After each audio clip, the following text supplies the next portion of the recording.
Hi, welcome to Yoga for Immunity.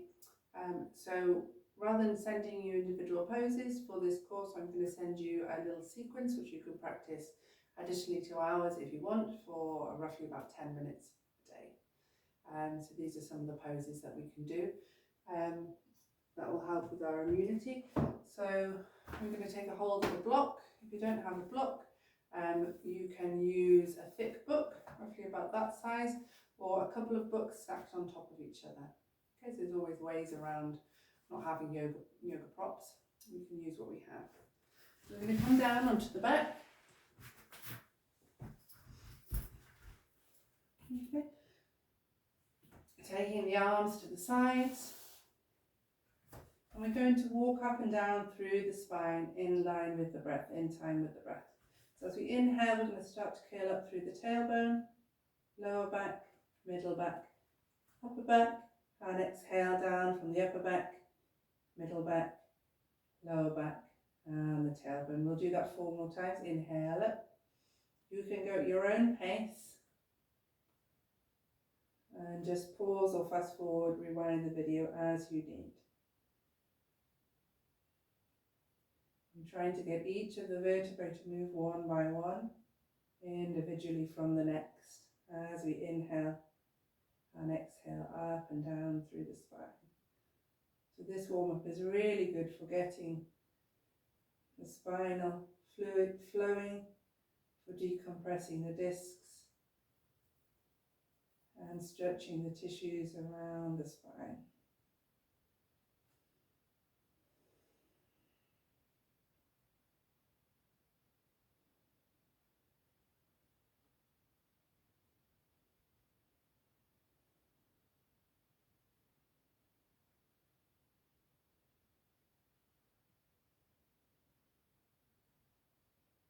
Okay, so we should be on the last one roughly now. So you can bring your knees into your chest, gently hug them in, gently rock on the back, pressing the shoulders and the backs of the hips into the mat.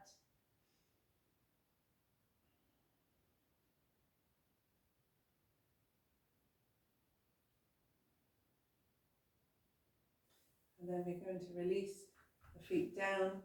We're going to take a hold of our block or our book and the levels. So this would be the lowest level, this would be medium level, and this would be the highest level. Obviously, if you have a book, you'll have to stay on the lowest level, or you can stack several books on top of each other as long as they are safely stacked and strong enough.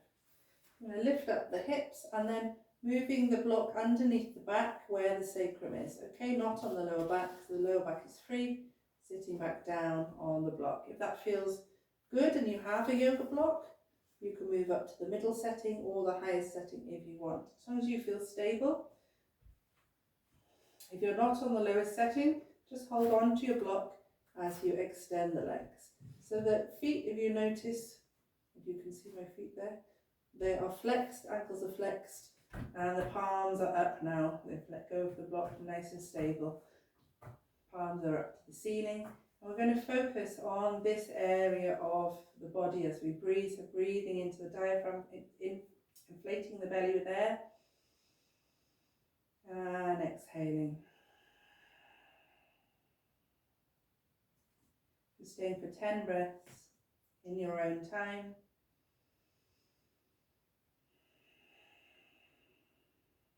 You can close the eyes.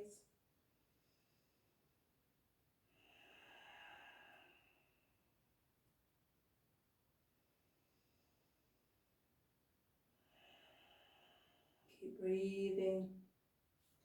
Now this is actually freeing up the front side of the body. It's allowing for the area of the lymph to be opened up, and it's allowing for the immunity and restorative effects of the pose to take effect in the body.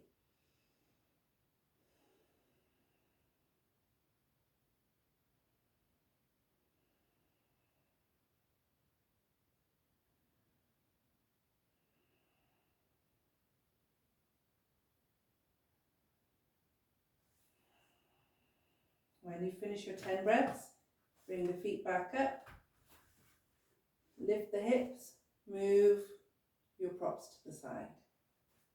And again, we're going to bring the knees into the chest, gently rock on the back.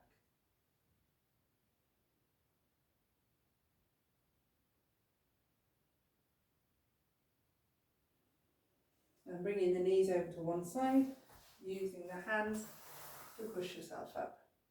Okay, coming into a standing position. So taking your feet to 1 foot distance, lifting the toes, placing the big toe, little toe, and each of the other toes down by one. Inhale, roll the shoulders up and down and back, bring the palms to face forward, and then just turning the palms to face the thighs. I'm going to lift the kneecaps up and gently pull the belly button in against the spine as we make sure that the chin is level with the floor. And then bringing the hands into the heart center. We're going to move into Virabhadrasana 1, which is Warrior 1. So we'll take the left leg back first, one long step. And bringing the front knee on top of the front ankle. Okay, you're going to push back through the back heel as you press down through the front heel and your big toe, and extend the other 4 toes forwards. Inhale as you raise your arms up and try to lift up through the sternum. The focus of the left hip, we want to try to rotate it so it's in line with the right. And we'll stay for 5 breaths.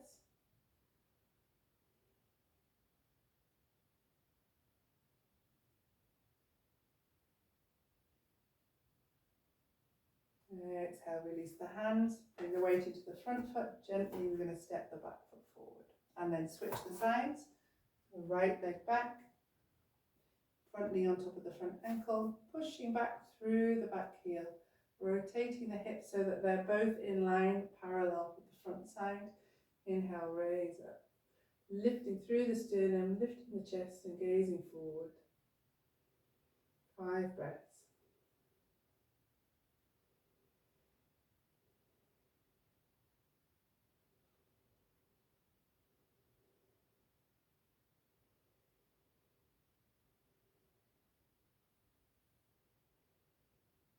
Gently releasing the arms, bringing the weight into the front foot, stepping the back foot forward.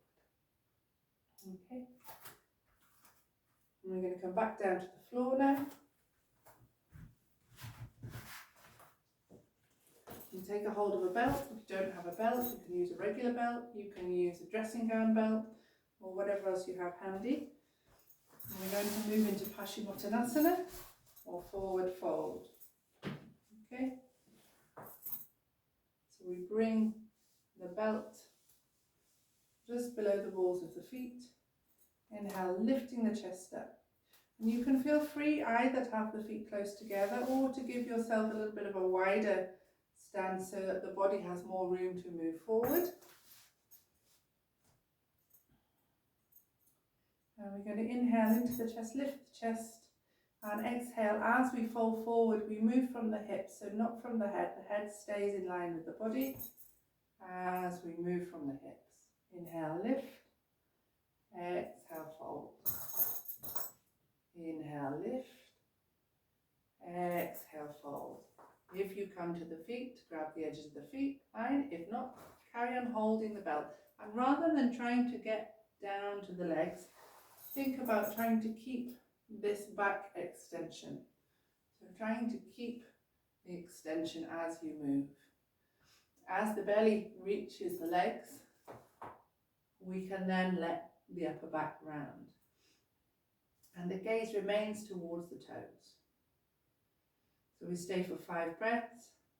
You can stay for 10 or longer if you want in this pose.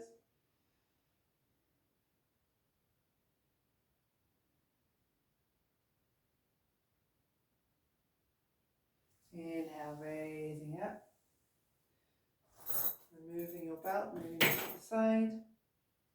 And we'll just come into Dandasana, pushing the hands down. If you can reach flat with the hands, reach flat with the hands. Pushing the hands down, letting the shoulders drop down the back and gazing at the toes.